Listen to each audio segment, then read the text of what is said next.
जी तो करता है कि इसी वक्त तेरा गला घोट दूं, ताकि संपदा का घर वापस आने का रास्ता तो खुल जाए। अफसोस मैं ऐसा नहीं कर सकती, क्योंकि अब कहानी ने नया मोड़ ले लिया है। पता नहीं वो नालायक अथर्व अचानक अमीर कैसे बन गया।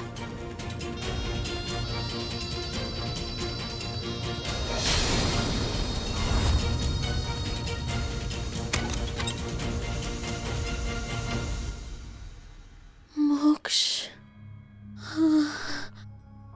मोक्ष, कल्याणी, कल्याणी तुम ठीक हो? मोक्ष, संभाल के, संभाल के। वो ठीक है। पानी। कल्याणी, तुम्हें होश आ गया? भगवान का लाख लाख शुक्र है। मैं तुम्हें पानी पिलाती हूँ।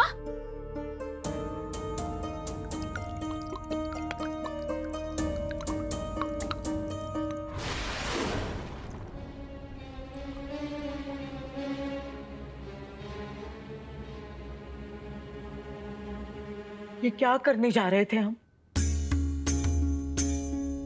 मल्हार को बर्बाद करने के जुनून में इतने अंधे हो गए हम कि आज हमारी वजह से सैकड़ों लोगों की जान चली जाती। क्या हो गया था हमें?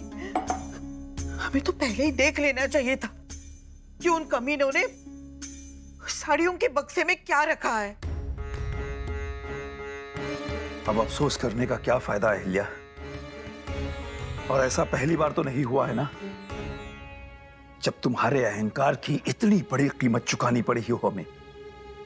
और पता नहीं ये संपदा और अथर्व जिंदा होके वापस कहां से आ गए। बच कैसे गए वो दोनों?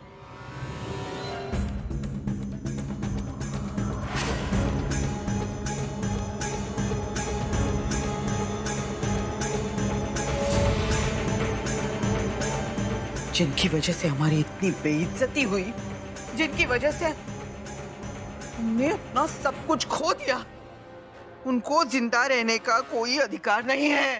अहिल्या, ये क्या कर रही हो तुम?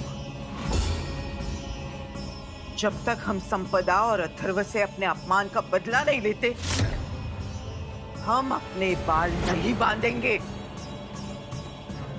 शांत हो जाओ अहिल्या। बदले की आग में जलने की बजाय इस वक्त हमें कल्याणी के बारे में सोचना चाहिए। उसी की वजह से आज तुम सब जिंदा हो। क्या फायदा ऐसे जिंदा रहने का?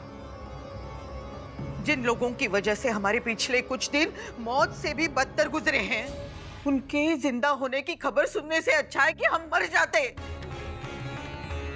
अथर्व तो फिर भी बाहर वाला है, लेकिन संपदा तो हमारा खून है ना राव साहब।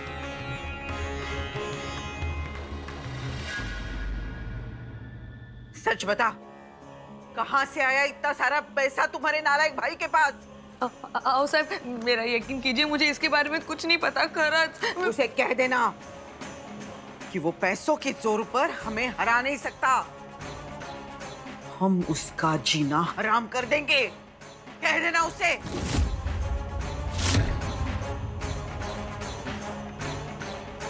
यहाँ भैया, यहाँ ये मतारी तो अथर्व के खून की प्यासी बनी बैठी है, और दूसरी तरफ पता नहीं मल्हार के दिमाग में क्या चल रहा होगा।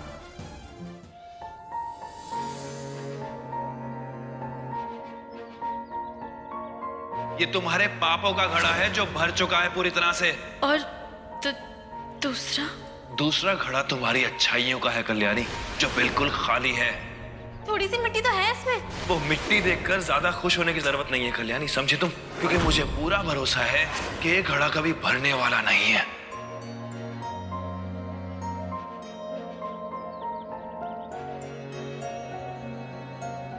आप जहर घोलते घोलते थक जाएंगी, लेकिन मैं मल्हार जी का साथ देते देते नहीं थकने वाली। आपको लगता है कि आपकी लाइफ में जो भी प्रॉब्लम्स है वो मेरी वजह से है? आई एग्री, लेकिन आप अपने बेटे, अपने मोक्ष से प्यार नहीं करते?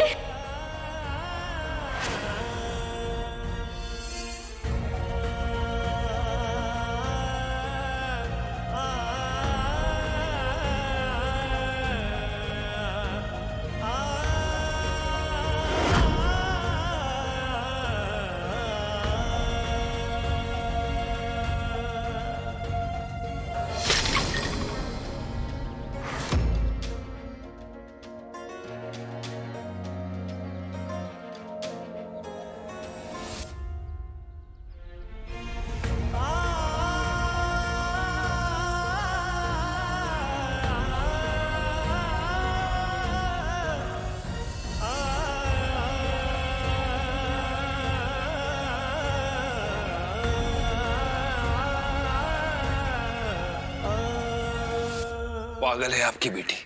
कौन करता है ऐसा? कौन अपनी जान खतरे में डाल के औरों की जान बचाता है? आज उसे कुछ हो जाता तो कौन करता है माई? मेरी बेटी ऐसी ही है, बेवकूफ। और मैं क्या करूं? सच और झूठ के बीच की लकीर धुंधली होती जा रही है। किस पर भरोसा करूं?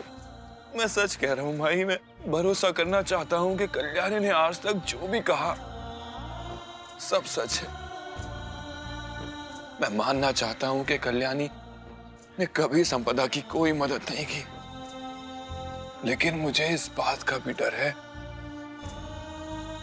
कि अगर ये सारी बात सच है तो मैंने एक मासूम लड़की की जिंदगी तबाह कर दी है।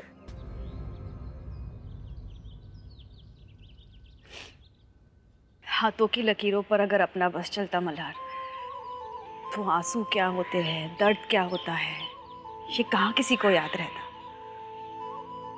लेकिन तुम्हारे घाव मैं समझ सकती हूँ, क्योंकि मैंने भी ऐसे ही जख्मों का दर्द सहा है। और लोग झूठ कहते हैं कि वक्त हर जख्म भर देता है। 18 साल हुए हैं, मेरा घाव अभी तक नहीं भरा। लेकिन मल्हार,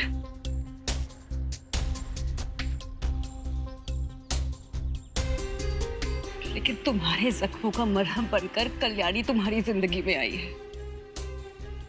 संपदा ने तुम्हारे प्यार की कभी कदर नहीं की, लेकिन कल्याणी ऐसी लड़की है ना कि तुम्हारे कड़वाहट के बावजूद वो सिर्फ तुम्हारी इज्जत करती है।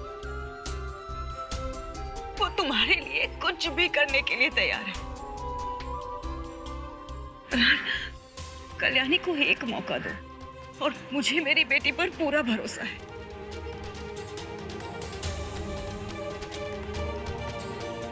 कल्याणी के साथ एक नई जिंदगी की शुरुआत करो।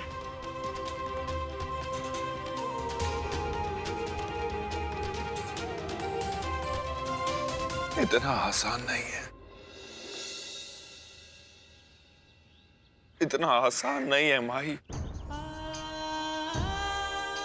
मेरी जिंदगी कड़वाहट तब तक खत्म नहीं होगी जब मेरी जिंदगी बर्बाद करने वालों की जिंदगी खुद नासूर नहीं हो जाती। जिस दिन से संपदा मुझे और मोक्ष को छोड़ के गई है, हर रोज संपदा के लिए सिर्फ बढ़ती हुई नफरत है। जी तो करता है कि इन्हीं हाथों से संपदा का गला घोट दूं। कल्याणी का हाथ थामना इतना आसान नहीं है मेरे लिए। अथर्व और संपदा की जिंदगी तबाह करने से मुझे कोई नहीं रोक सकता। न आप, न कल्याणी, और ना ही उन्हें मिली हुई नई दौलत।